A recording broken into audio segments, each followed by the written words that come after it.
بلکہ خشخاش کے دانے بنانے ہوں گے تاکہ پھرنی کے اوپر ڈالیں گے تو جائز ہے۔ مقاصد الگ الگ ہے۔ ایک لڑکے نے ایک پین خریدا، ایک کاغذ خریدا، کیوں خریدا؟ کہ صاحب اس لیے خریدا کہ میں لا لیٹر لکھوں گا کہ تمہارا یہ خریدنا ہی جرم ہے۔ اور دوسرے نے پین اور کاغذ خریدا کیوں کہ صاحب میں گھر میں کاپی میں حساب لکھوں گا کہ تمہارا خریدنا جائز ہے۔ غرض ہے کہ امام ابو حنیفہ رحمہ اللہ تعالیٰ کا اصول یہ تھا کہ صحابہ کے فیصلے سامنے رکھ کر کے اگر صحابہ کا فیصلہ نہیں پھر اجتہاد، اور اجتہاد کرنے کے لیے کیا کرتے ہیں؟ پہلے جو چیزیں اسلام میں حلال ہیں یا حرام ہیں ان کو بنیاد بناتے ہیں اور اس کی بنیاد پر نئی پیش آنے والی چیزوں کا فیصلے کرتے ہیں۔ میں اس کی مثال سمجھاتا ہوں۔ مثلا سوال پیدا ہوگا بھینس کا دودھ کھانا جائز ہے کہ ناجائز، اور بھینس کا گوشت کھانا جائز ہے کہ ناجائز۔ کشمیری کہتے ہیں ہاں یہاں کی چنا سے نہیں موش موش، ٹھیک ہے موش موش تو ہوتی نہیں ہے، مگر یہ جو امول بٹر کھاتے ہیں یہ سب اسی کا ہے۔ تو امول بٹر جو ہے وہ بھینس کے دودھ کا ہی ہے، اور سارے بر صغیر میں بھینس کا ہی دودھ استعمال کیا جاتا ہے سوائے یہاں کشمیر کے نچلے علاقوں میں گائے کا دودھ استعمال ہوتا ہے، اور اوپر کے سارے علاقوں میں گجر بستیاں جو ہیں وہ بھینس کا دودھ استعمال کرتے ہیں۔ تو بھینس کا دودھ حلال ہے یا حرام، بھینس کا گوشت حلال ہے یا حرام، فیصلہ کرنا ہے۔ اگر آپ کہیں گے حلال تو ثبوت چاہیے، اگر آپ کہیں گے حرام اس کا بھی ثبوت چاہیے، اور ادھر سے قرآن میں بھی تذکرہ کہیں نہیں ہے، حدیثوں میں بھی تذکرہ کہیں نہیں ہے، تو کیسے کریں گے آپ؟ اب جب اجتہاد کرنے لگیں گے تو اجتہاد کرتے ہوئے کیا کریں گے؟ یہ دیکھیں گے اللہ نے اپنے قرآن میں، اللہ کے نبی نے اپنی ارشادات میں کون کون سے جانوروں کا تذکرہ کیا ہے۔ اب ڈھونڈنے لگے اونٹ کا، گھوڑے کا، گدھے کا، گائے کا، بکریوں کا، بھیڑوں کا، ان سارے جانوروں کا تذکرہ قرآن کریم میں بھی ہے، احادیث میں بھی ہے۔ اب احادیث میں جب ڈھونڈنے لگے تو کیا کیا پتہ چلا وہاں؟ کہ اونٹ کا تذکرہ ہے، اونٹ کا گوشت حلال، بکری کا تذکرہ ہے، اس کا گوشت وہ بھی حلال، گائے کا تذکرہ ہے، اس کا گوشت بھی حلال۔ اللہ کے نبی نے گائے قربانی کی اور ازواج مطہرات میں تقسیم کیا گوشت، تو گائے کا گوشت بھی حلال اور گائے کا دودھ بھی حلال۔ گدھے کا تذکرہ ہے اور فرمایا گدھے کا گوشت حرام، گدھے کا گوشت حرام، اس کا دودھ بھی حرام۔ بخاری میں حدیث ہے ان اللہ حرم لحوم الحمر الاہلیہ، اللہ تعالیٰ شانوں نے گھروں کے اندر رہنے والے گدھوں کا گوشت حرام کر دیا۔ تو حلال بھی سامنے آ گیا، ہمارے حرام بھی سامنے آ گئے۔ اب بھینس کو کسی ایک کیٹیگری میں لانا ہے، یا تو گائے والی کیٹیگری میں لانا ہے یا گدھے والی کیٹیگری میں لانا ہے۔ گائے کے کیٹیگری میں آئے گا تو حلال ہو جائے گا، اور اگر گدھے کی کیٹیگری میں آ گیا تو حرام ہو جائے گا۔ اس کیٹیگری میں لانے کے لیے ویٹرنری سائنس پڑھنی ہے۔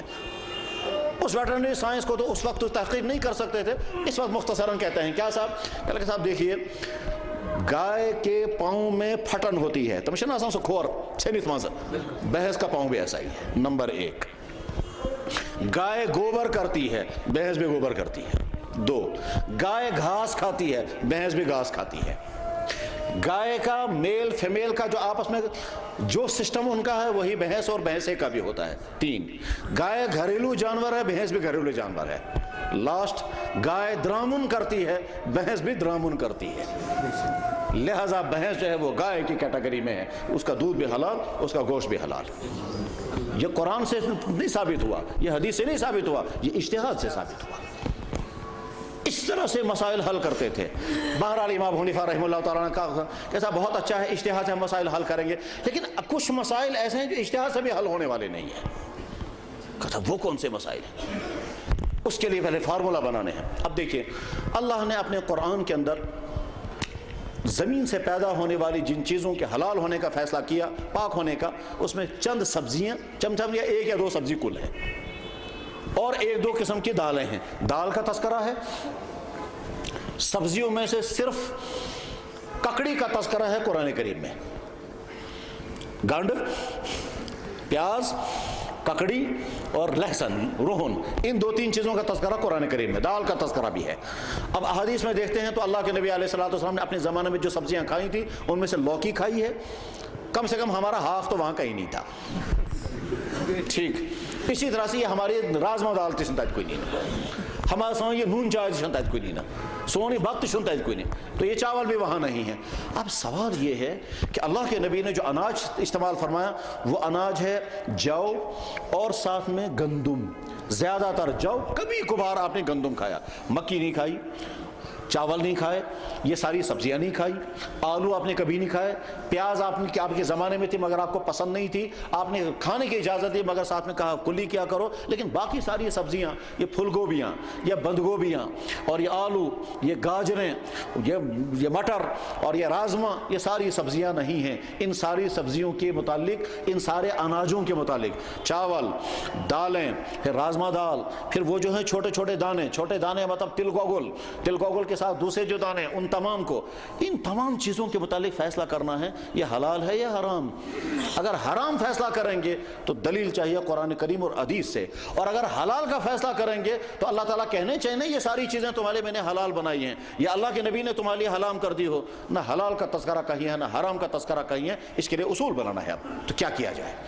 غور کرتے رہے، غور کرنے کے بعد قرآن کریم کی آیتیں سامنے رکھی، احادیث سامنے رکھی، آیتوں میں اللہ تعالیٰ شانوں نے وہ آیتیں سامنے رکھی جس میں اللہ تعالیٰ فرماتے ہیں یہ زمین میں نے تمہارے لیے بنائی ہے، اس زمین سے پیدا ہونے والی ساری پاکیزہ غذائیں میں نے تمہارے لیے بنائی ہیں۔ خلق لکم ما فی الارض جمیعا کلوا من طیبات ما رزقناکم کلو ورعوا انعامکم، کھاؤ جو جوس میں زمین سے نکال رہا ہوں وہ سارے تم کھا سکتے ہو، جو تم پیدا وہ ساری تم پی سکتے ہو۔ ان تمام آیتوں کو سامنے رکھ کر کے امام حنیفہ رحمہ اللہ تعالیٰ نے فارمولہ بنایا، الاصل فی الاشیاء الاباحۃ، تمام چیزیں اصل میں اللہ نے حلال پیدا کر دی ہیں، تمام چیزیں اپنی اصل کے اعتبار سے حلال ہیں، سوائے ان چند چیزوں کو جن کو اللہ نے، اللہ کے نبی نے الگ سے ایکسپشن کر کے حرام کر دیا، باقی ساری چیزیں حلال ہو گئی۔ نتیجہ ہمارا چاول بھی حلال ہو گیا حالانکہ تذکرہ کہیں نہیں ہے، اور ہمارا نون چائے بھی حلال ہو گئی حالانکہ اس کا تذکرہ کہیں نہیں ہے۔ بنیاد بنائیے اصول۔